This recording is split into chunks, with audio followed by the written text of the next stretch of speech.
think, originally my dad was born and bred in Scotland, in the UK, and the Scottish people are notoriously pretty kind of frugal and savvy with their money. So that was definitely distilled upon me when I grew up in our household. And, it was even little things like my mum's not from Scotland, but my dad is. And it's little things like, in the winter when it can get pretty chilly, my dad would constantly be turning the heating off, saying, oh no, we don't want the heating. And then my mum would constantly be trying to turn it on. And then me and all my siblings would be like shouting at my dad, like, stop turning off the heating. So it was that kind of mindset we really kind of grew up on. And then I think in terms of, my earliest money memory, and again, a lot of early stories seem to link back to Scotland, but it's quite a good narrative to pull on. But my earliest money memory was I grew up playing the bagpipes, which are the traditional instrument of Scotland, funnily enough. I didn't bring them on the show today, but maybe next time. So yeah, I grew up playing the bagpipes, and there was this one point where I must have been about 14. And I was practicing the bagpipes at my house, and my dad's friend arrived at our home, and he actually owned a bar down the road from us. And he heard me playing, and he said, "Logan, I'll pay you 100 quid if you come down this Friday to pipe at my pub for half an hour." And I said, "Of course, that's a no-brainer for any 14-year-old." And went down in my kit with bagpipes, played a couple of tunes, and then got handed 100 quid in cash, and it just blew my mind and just got me set on this path of, this just way to kind of create money, which, for a 14-year-old for me was really, really easy. And kind of as I grew older, my friends would kind of work for minimum wage and in bars and pubs to kind of earn, $5-6 an hour. And it was just, it's a moment I'll never forget where, for quite minimal effort, I got handed that money, and I think that's where my kind of entrepreneurial journey really kick-started. And then this kind of side hustle mentality of, okay, maybe there's this little money machine, I can start working here. And from there, ended up building out my own kind of website where people could find me to book me at other events, and just started kind of growing this little side hustle business and thinking of ways to kind of turbocharge it. And then I ended up doing things like teaching the pipes online via Scope, and from a small kind of crack of water really kind of drew out quite a big waterfall from my kind of piping business. So I think that's where the kind of entrepreneurship comes in. But my childhood was really this mixture of quite kind of frugal living, and then kind of chucked into the kind of entrepreneurial swimming pool at quite a young age, really. So I don't think you ended up making an empire out of the bagpipes, like that being your total all-in career. So where did you go from there? Like you've got this entrepreneur kind of bug from doing some stuff with the bagpipes, from teaching people, doing some shows. Where does it go from there? How does it evolve? Exactly. So I ended up doing that throughout my teens, and then I went to go study business and got a bachelor's in business in the UK.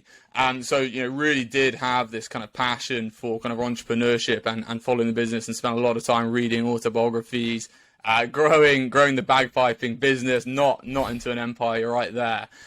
So yeah, went to study business at university in the UK, and then came out and went straight into the startup world. So I joined quite an early stage startup in London called Influencer, which is an influencer marketing platform, and was lucky enough to join as a third employee, and it was a really young founder.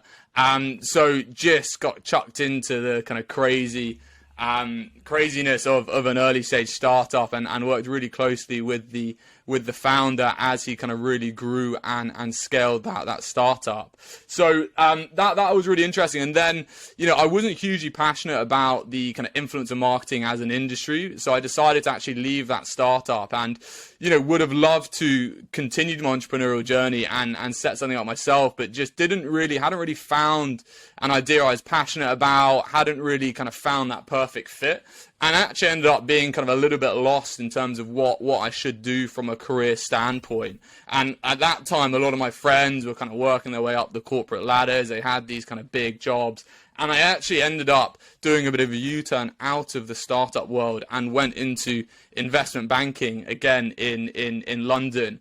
And that was a complete shock to the system. And it was a big turning point in my life where I realized what it was like working every day on something which I had virtually no passion for. And it was a huge turning point where, I didn't last hugely long there just because, it was just so unenjoyable. And, it was a classic case where you get paid a lot, but, it takes a huge amount of your time. You get kind of sucked into this kind of ever engulfing kind of working constantly, giving up your weekends, sacrificing your weekends. And that was the first time where I really had this eureka moment where it was like, how much value am I placing on my time? And although you're getting this big paycheck every month, is that really worth what I'm sacrificing in terms of happiness, in terms of quality of life, and in terms of wellness? And it was while I was at working in investment banking, I realized that, I wanted to get back into entrepreneurship. And it was when I discovered FI, when I was going through that motion of, how valuable is my time? What do I want to do? So that's where I got to up until that point in my journey. So diving back in your journey just a little bit, because I think this is really important, and a lot of people don't place a lot of emphasis on this skill, but joining a startup as the third employee, there must be something different that you did, or a different way that you approached it. You did some kind of networking extracurricularly. I'm not sure exactly how that all panned out, but I'm not sure exactly how many people that are listening are graduating from college and are going to join a startup, but just joining any kind of a small team, coming in as kind of an early founder. What was your approach to that, and how could someone else replicate that process?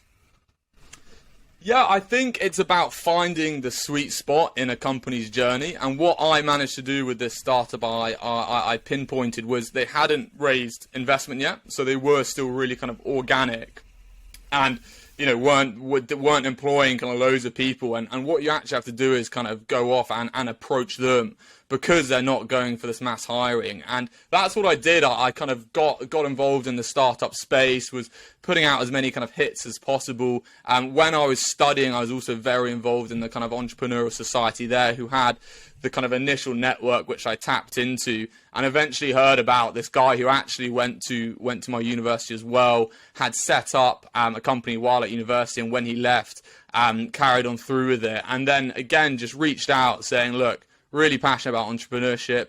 Heard you went to my university, heard what you're doing. It sounds exciting. Can we meet? And, I think the key thing I found, and my key bit of advice, was not to kind of ask for anything, but just to try and get that initial meeting. And I think, just asking for advice, and that's how I pitched. I said, it'd just be great to hear about your journey, hear about what it's like, hear about how it's going. Can we get a coffee? It can be 10 minutes, it can be 5 minutes, but it'd just be great to kind of get that initial meeting. And that was my main ambition. And I had a couple of those kind of meetings when I was trying to find the right kind of fit for me at the time.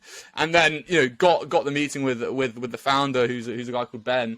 And, meeting was meant to be 20 minutes, went on a lot longer. Clear that I was really passionate, and then eventually said, look, we might have, a couple of interning roles, which you could jump into. And I just jumped at it. And I think it's finding that sweet spot where you don't want to join a startup, as it raises and as it's going on kind of a mass hiring. You want to pick the sweet spot when you'll get quite a lot of responsibility, and where you can get really stuck into the good stuff. Well, you've talked a lot about passion, and you've had this internal struggle that a lot of listeners, I'm sure, have had, where you're trying to find work that is meaningful, but you're also trying to obviously make some money. And then you discover FI, which is heavily rooted in being able to do what you're actually passionate about, and maybe making money not necessarily your main priority. So what was that like when you discovered FI? Because it's always fun to kind of hear how people change their lives, like what that did to them once they discovered this topic. Yeah, exactly. So as I said earlier, it was while I was working in banking, and it was just a classic case where I was pretty miserable with my quality of life. I can't remember exactly what I was Googled, but I was kind of taking out my frustration on Google, trying to find a way out, and just trying to kind of work out what's going on and whether there was an escape route. And stumbled across Mr. Money Moustache's blog. And it was a classic post of the shockingly simple maths behind early retirement. And I read that once, and just my eyes were completely lit up. I was like, this is exactly what I want. And how did I ever think that you have to be tied into these kind of 40-year plus careers? And it was just the way he paints it is so simple. So it completely changed everything, because when I had a goal, and when I could see that this reaching financial independence was realistic, and I was reading about hundreds and thousands of people doing it and devouring all the blogs and podcasts out there. Just the minute I had that goal and that focus, it changed everything. And it's a classic case of just getting the foundations right, which is setting up my kind of automated savings rate every month, pushing that as high as I could, squirreling away as much cash as I could, and starting to work out, when could I reach FI?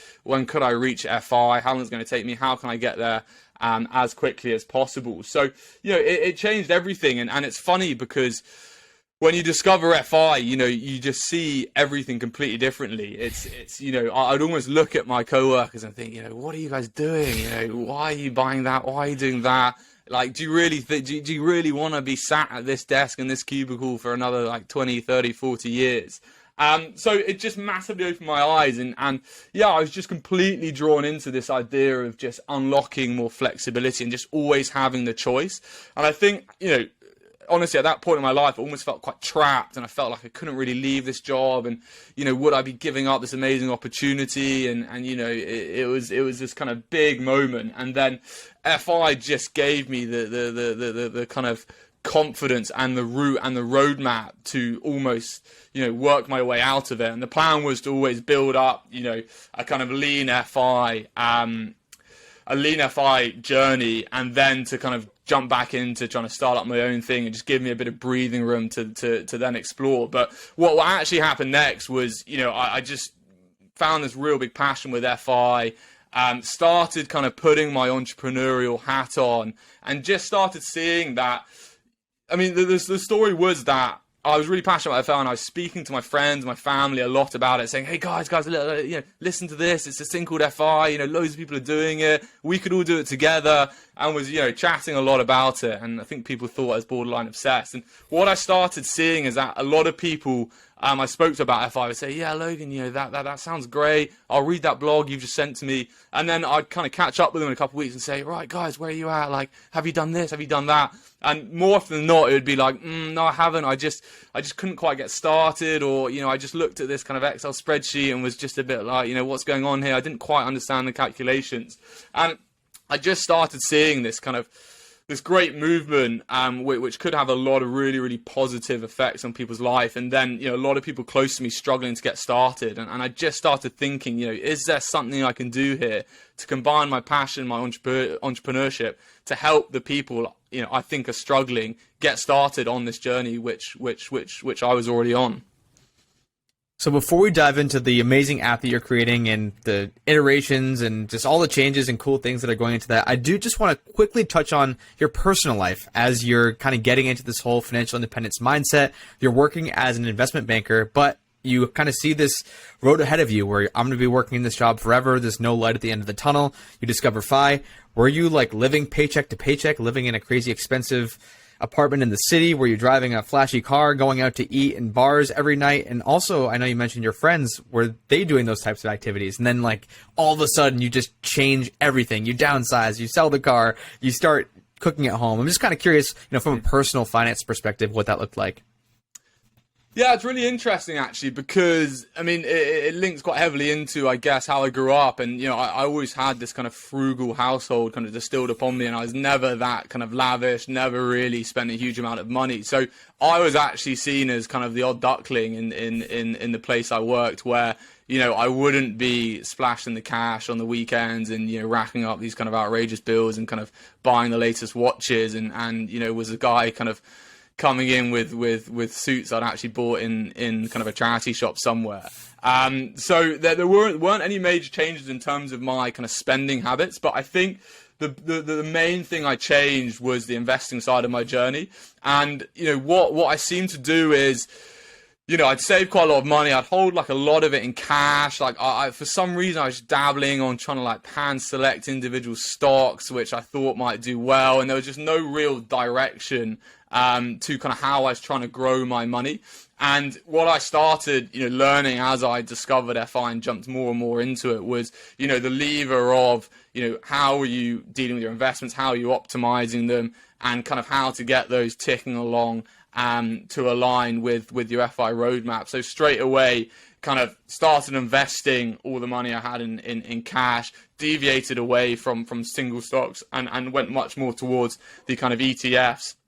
And indexes. So those, I think that was the biggest change I experienced after discovering FI. So I think, the main topic we're going to talk about today is the app Topia. So you obviously saw like a gap in the marketplace out there. You saw your friends struggling with getting started with FI, and I imagine that's kind of where the inspiration came to create something. But what was that evolution from just seeing a problem where you saw your friends were not really getting started to actually deciding I want to build a full-fledged app? Yeah, so it was a really interesting time where, because I'd had the experience studying business and working in a startup, I wasn't going to take this huge plunge unless I was, damn sure that other people outside of my couple of friends and family were also experiencing the problem. So the first thing I wanted to do is just speak to as many people as possible, just to get their thoughts, to see if they were experiencing the same problems and to see if their struggles were deep enough to warrant, the potential of building a tool at that point. I didn't even know it was an app. So what I did is just really kind of tapped into the kind of fantastic FI community, did a couple of posts saying, hey, this is a story. I think these are the pain points. I'm starting to think this could be the idea, but really just want to speak to as many people as possible and to test some kind of broad ideas I'm having. And there was this process where I think it was over about a month. I think I jumped on about 100 different calls with people from the FI community, each of them being kind of 20 to 30 minutes long, where I just, chat to them and just say, tell me about your journey. What points did you struggle with? And just started trying to kind of pinpoint what the biggest struggles were. Because if I was going to start building something, as with anything, I wanted to build, and it would start with an MVP, minimal viable product. And I wanted to make sure that that was tailored towards kind of solving the biggest pain point. So I guess the first stage of the journey was just speaking to as many people as possible to validate that other people were also struggling. And during that process, I got a lot more clarity on what the core struggles were and what a potential solution could really look like. So I'm going to ask this question like a kindergartner, but what does it do? You can take that in any direction you want.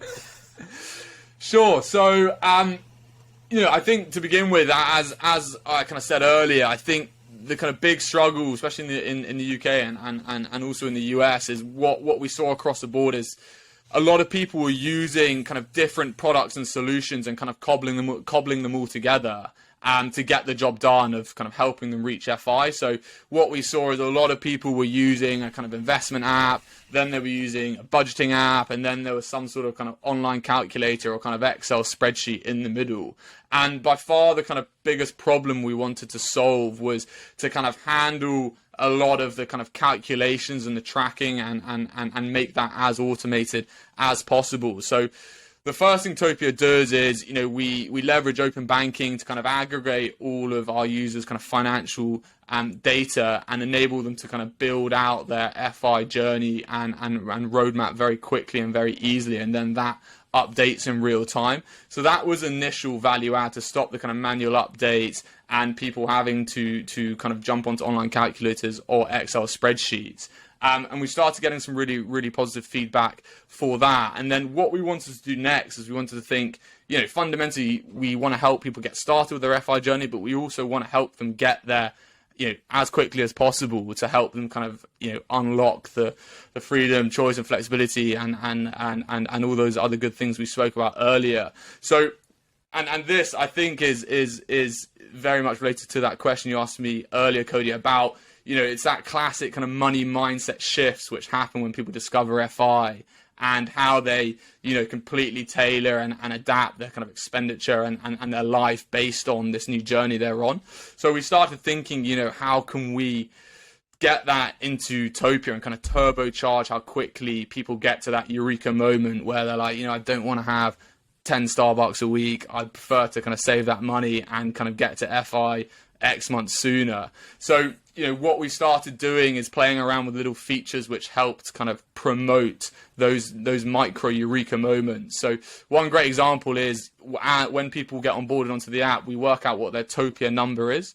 And what that is how much that user has to invest today to get them one day closer to FI. And because of compounding and just time in the market, what happens 9 times out of 10 is the amount you need to invest today to buy one day of freedom is always much, much smaller than people think. So, it could be something like $3, which can buy you one day of freedom. And then it's no longer, I'm just going to buy that coffee or I'm just going to buy that sandwich. It's only $3. It's, $3 could get you one day closer. It's one day less you'll be working. So it was features like that which we started then building into Topia. And we also started doing some work around categorizing people's weekly and monthly expenditure, and again providing some analysis on that, which is along the lines of, if you reduce your grocery bill by 10%, you could get to FI 6 months quicker. And here are the kind of top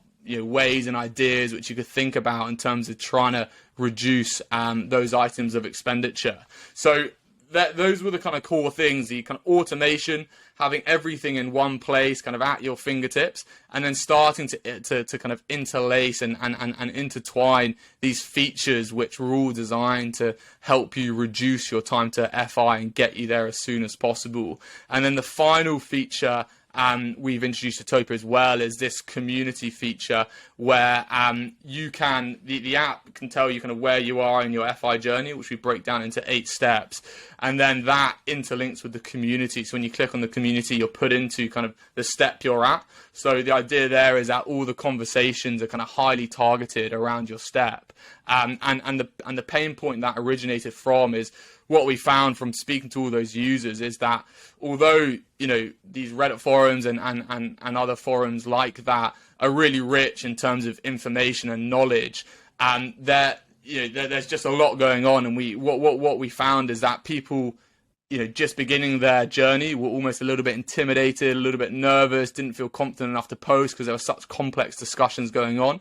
And at the other end of the spectrum, people who are really advanced in their FI journey were, getting annoyed by all these kind of simplistic questions about, how do I get started? How do I do this? So we thought we'd kind of break down the community to make it hyper targeted. And then on top of that, we've got these kind of FI mentors which float between the different steps to help just offer any advice, provide a bit of inspiration, and just kind of distill all these different bits of knowledge. So to summarize, really trying to automate the journey, make it really seamless and easy, trying to integrate some ways to help people think of how they can reduce their time to FI, and then a bit of kind of expertise and inspiration within the community. So it sounds like a pretty robust app. And when you go to build something like this, I'm sure there's listeners who have had ideas like, hey, I'd like to build an app. What was that like as far as, how do you find developers? What kind of startup costs should people kind of expect if they want to build some type of app? What are their methods of monetization? And maybe which way did you go with? I know that's a lot to kind of unpack, but if at a high level, if somebody has an idea in their head where they think they actually might want to make an app, they've done a little research, they think there's a need, what are some of those next steps? Yeah, so I think the most immediate next step is what, with the kind of least amount of expenditure or capital expenditure least, how quickly can I get something in the market into people's hands, which again kind of adds another layer of kind of validation onto the initial research, which hopefully you've conducted. So that was the next big challenge, and it was a massive challenge. Is right, got this idea, tested it a lot, done a lot of research, really think it could add a lot of value, and there is a demand for it. How do I translate that into kind of building something? And unfortunately, big regret, didn't learn how to code at school or when I was growing up. I wish I did, and I tell my younger brother constantly that it's not too late for him, but he still hasn't done it yet. And I quickly found out how expensive it is to hire a developer of any sort. They charge an absolute fortune. So yeah, it was a really big challenge of, I'm a little bit stuck here because I can't fork out the kind of huge amount of money you need to kind of build something, and there's a lot of kind of overcharging in the kind of dev agency model as well. Couldn't build it myself, and just because, like you said, it was quite a kind of robust proposition with quite a lot of different things going on. It wasn't something I could kind of scrap together myself or kind of learn on the fly. So, I mean, long story short, it was just knocking on a lot of different doors, and really trying to push to find someone who kind of believed in the same vision, knew about the FI community, and just had that kind of passion I did, and was willing to work on the MVP, more or less for free, or at a much kind of discounted rate compared to everything, all the other quotes and kind of offers I had on the table. And at this point, I was still working in my job and didn't want to take the plunge until I had all the ducks lined up and ready. And this was the kind of final component. And luckily, I discovered our kind of CTO now, who's called Seeb. Discovered him, believed in the mission, believed in the vision, knew about FI, was also kind of shared the passion I did. And we just came to the agreement that what we could both do is quit our jobs and spend 6 months kind of working on Topia without drawing a salary. And the reason I could do that was because of the kind of FI journey I'd been on, and I had enough saved in my portfolio to comfortably be able to do that. As did our developer there. And that's what we did. We gave ourselves 6 months. We mapped out, right, we've got this time frame. What do we need to validate to get us to that next milestone and open the next door? And that's when we started working on, I guess, the beta version of Topia, which took us probably 4 or 5 months to get up and running. And in that time, we were kind of dripping people on from the FI community, kind of beta testers, to give us feedback. And it was this constant process of doing a release with a new feature, getting all the feedback in, going back to the drawing board, what's working, what's not working. A lot of late nights, just solving some really great and challenging problems. And it was just such a great time to kind of see this idea, which I'd sat on for so long, just suddenly come to life, and just seeing people using it and just hearing the feedback they had, and just kind of really ramping up this really exciting journey. So I don't know if I can even say this name, or I guess the company who must not be named, but I just want to kind of peg Topia to maybe another company people are familiar with, especially in the FI community, Personal Capital. Can you just kind of maybe compare and contrast, and like, how is Topia different? How does it deliver a better experience? I'm sure, obviously, as someone who, that you saw this vision, you saw that there's a need in the market. Personal Capital is an app that a ton of people are familiar with in the FI community. What kind of gaps does Topia fill that Personal Capital or similar apps to it don't quite fulfill?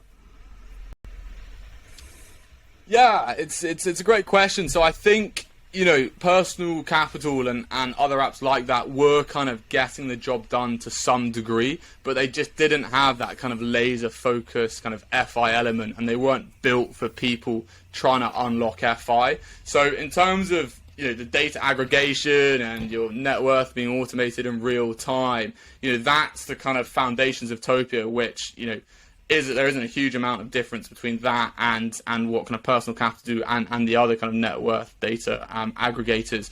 What the core differentiator between us is how we break down the kind of FI journey. We have the different steps there, and we have the nudges there to help you kind of transition between the different steps. And then on top of that, we have these features which are all designed to help you get to FI as soon as possible, to help you kind of optimize your savings rate, your expenditure, all with this kind of one laser focused goal of we want to reduce our users' time to FI. And then on top of that, we have the kind of bespoke FI community, which is completely FI centric, with the FI mentors as well. So the foundations are similar, but it's the additional kind of features which we sprinkle on top, which give it that kind of laser focus and what add that additional value on top, which is so FI focused. Another thing that I saw that's, to me, seems like a big differentiator, I can't remember if it's ready yet, but I know there's a Topia fund that users can invest in that I haven't seen in other products. Could you talk a little bit about what this Topia fund is, like what its makeup is, what it's maybe some of its fees. You know, I think a lot of the listeners are probably familiar with the classic old like VTSAX. Like, what is the Topia fund? Yeah, exactly. So the way we looked at Topia is, you know, fundamentally the ultimate goal is to have an app where everything you need for your FI journey is in one place, and it's just kind of this big red button solution which takes a lot of the kind of pain and hassle out of anyone's FI journey. And what we started seeing in the kind of evolution of Topia is a lot of the kind of questions which get asked within the communities and people's kind of big unknowns was around the kind of investing side of FI. And we started thinking, you know, is there room for a kind of highly focused kind of fire fund which we could introduce into Topia? And the really unique thing about the Topia 5 fund would be that, you know, how we manage the split between different tax wrappers which go into the fund.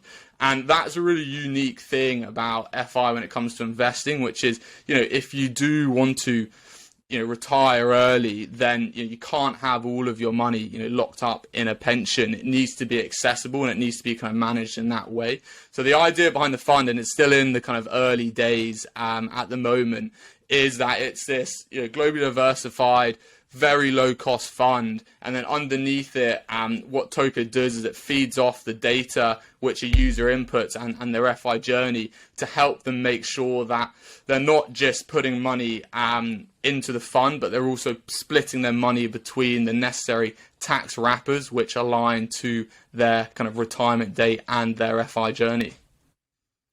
So Topia is free to use, correct? So how does it make money?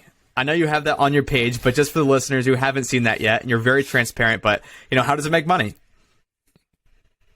Yeah, great question, and an important question as well.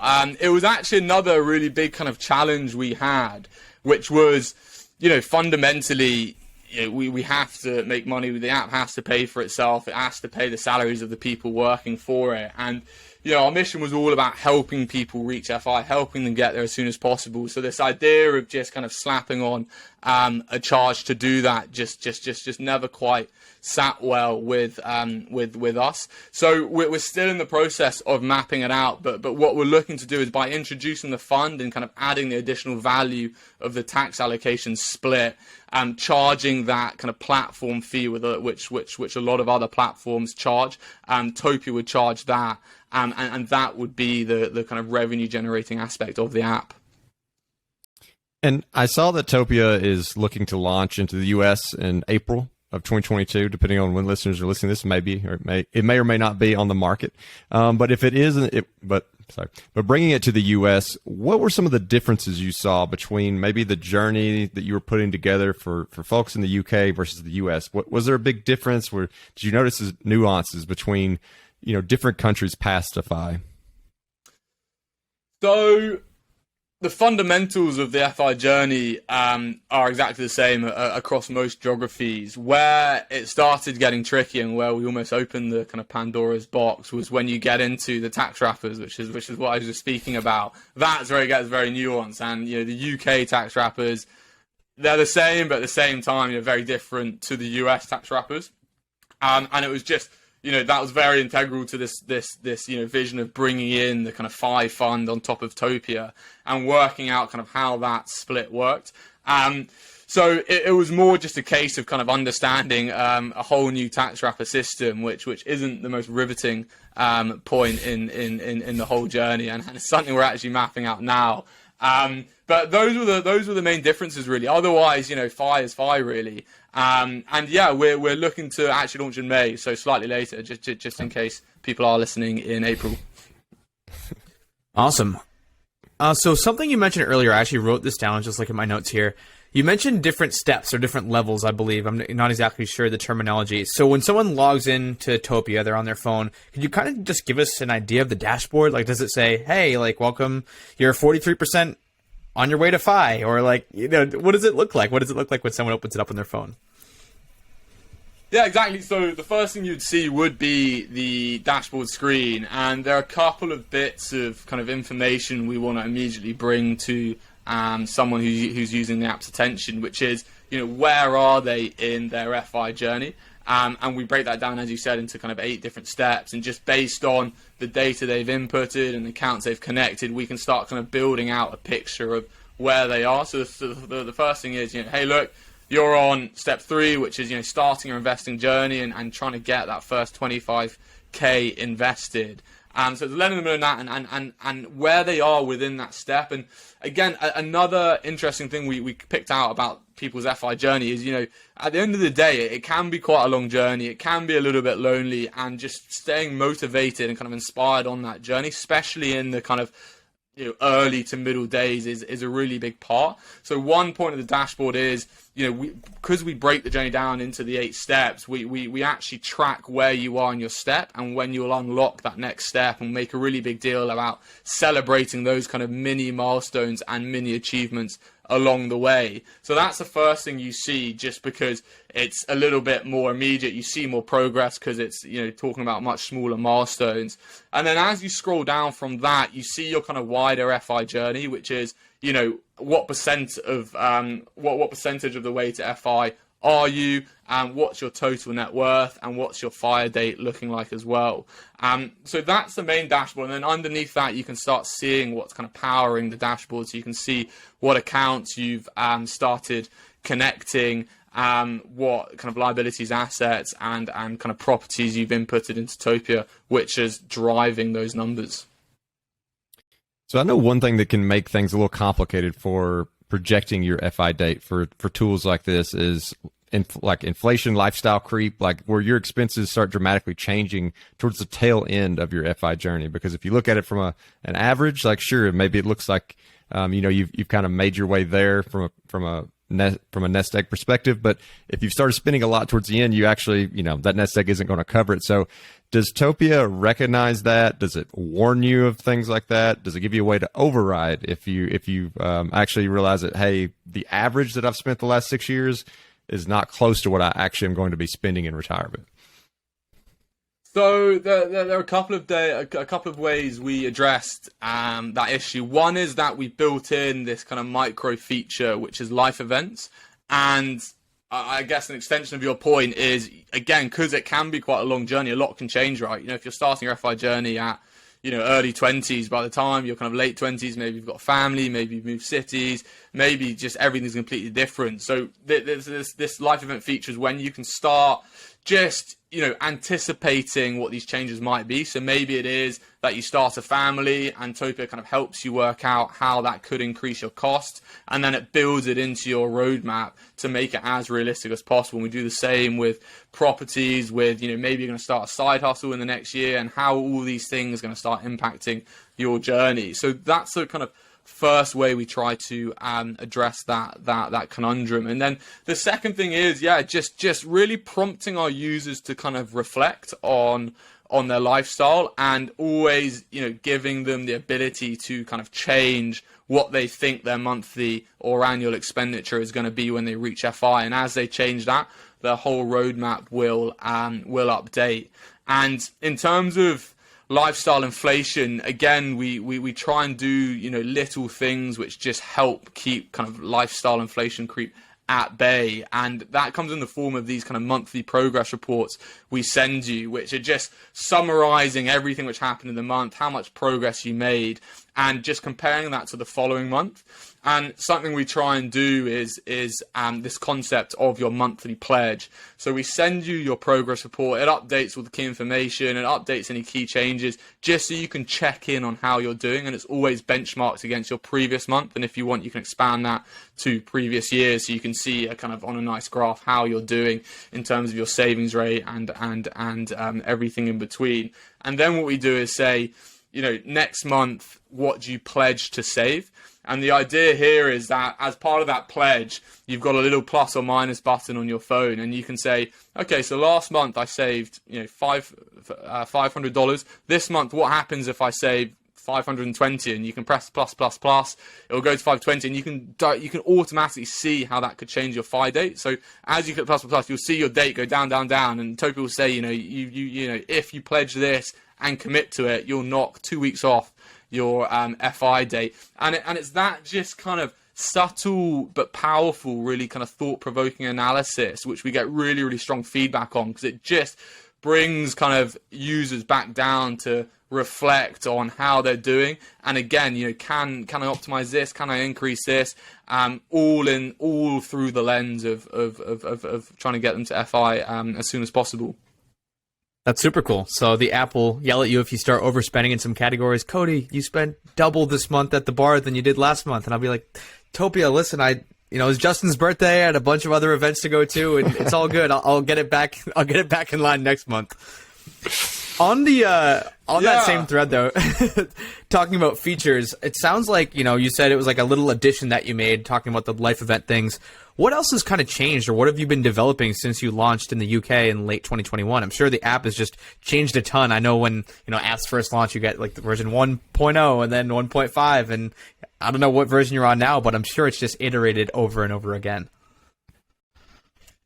It has. It's a never-ending iteration, and the thing which just constantly blows my mind is we'll kind of launch something new, or even when we launched the app in the UK, myself and the rest of the people working on Topia were just really, really confident in what features people would use and kind of what people would be raving about, and then when you get the kind of data and the feedback, it's most of the time it's completely different, and we're just looking at this data like, what is going on? Like, how do we get that wrong? And it's just really interesting. And I think what we found is when you're just thinking about Topia or your business or an app all day every day, you can kind of get tunnel vision, which is why it's so important to just get it out there and to start getting that kind of raw feedback come in. So what we found, the most iterations we actually made straight after our launch was just simplifying Topia down. And when it comes to finances and FI, I think it's really easy to make things really complex. And the real art behind Topia in those early iterations were, how can we simplify it? And if I showed you one of the kind of original versions of Topia, maybe version 0, it almost looked like a pilot's cockpit in a plane, where it's just like all these different levers, the different buttons. Like, I looked at it the other day, I was like, oh God, what on earth is going on? It was scaring me, and I built it. So a lot of it was like, how can we just simplify that down and just make it so seamless and easy to use? And I think that's a real art in which a lot of the kind of best apps out there have mastered, is that real kind of simplification. And it was only once we kind of simplified that which we started looking at other features, and the main driver of kind of what else we wanted to work on, or what else we wanted to include on the roadmap, was a combination of, number one, what else would really help people reduce their time to FI, which was our kind of ultimate mission, and what else are kind of people talking to us about. And the kind of big new feature we've been working on is that kind of allocation feature around tax wrappers, and trying to again simplify what can be quite a complex beast into kind of an easy to understand, easy to manage way to make sure that enough's going in your pension, but also in kind of more readily accessible wrappers, which you can kind of tap into in the short term if you did want to kind of RE, at 40 and you had quite a big bridge until your pension age, access age kicked in. Well, I want to reiterate something you said earlier, which is, for those listening to this app, is so FI focused. And I know watching some of the overview videos and things, like I saw things such as, like, if you consider geo arbitrage or cooking at home, but like things like geo arbitrage, like I can't imagine another app talking about geo arbitrage. It's like just something that's very familiar in the FI space, but like no one else talks about. And so it's like cool to see things like that put in there. But another thing you mentioned earlier is like when you discovered Mr. Money Mustache, like the shockingly simple math behind wealth or behind retirement is like the cornerstone thing. Like the savings rate is the end all be all really to FI. Like that number says so much. So as you're collecting this data and you're seeing users' savings rate change, like what are some real world numbers that you're seeing, like people's savings rate going from X to Y based on using this app? Because I know a lot of it is the psychological changes and getting people to just treat their money differently. So a big KPI which we were kind of shooting for is, can we double someone's savings rate within kind of 6 weeks of them using Topia? And again, just, interesting things we look at is, what features are people using along that journey of increasing that savings rate. So it depends, because sometimes you get some distorted data where, someone can come on Topia and they're already an FI god and they're saving, 50% plus of their income. And, at that point, it's like, there's not much we can do. So what we do is we focus on what we call kind of beginners, where, they're at the early steps in their FI.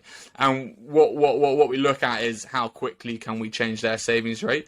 And that's what we really are shooting for, to kind of double their savings rate within 6 months and get them as quickly as possible to that kind of fully optimized savings rate, where they're still, living a great life, a happy life, but they're putting away enough money to unlock ultimate FI. And it's actually an interesting point, which we had a lot of kind of thoughts and kind of debates about, is, you don't want to push someone so hard that they sacrifice too much in the short term. And it's something I see a lot in the community, and a lot of people I speak to, they have this reflection point, which is, maybe I did just push it a little bit too hard in, those years when I was, X years old. So it's finding that balance where we want to help people, reflect on their money mindset and what makes them happy and what they want to spend their money on. But we don't want to drive it so hard that, in 5 years they look back and think, God, this Topia app took me through this whirlwind and turned me into some lean mean saving machine, and I was living under a rock for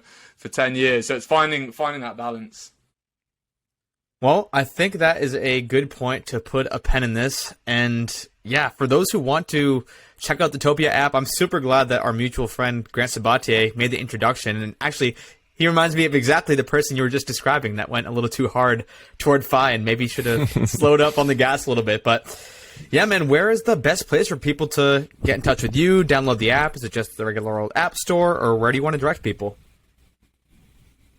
Yeah, sure. So between now and May, if you want to get early access to the app, you can via our website, which is topia-app.com. And you can get early access on the beta version of the app. Otherwise, you can wait until we launch in May.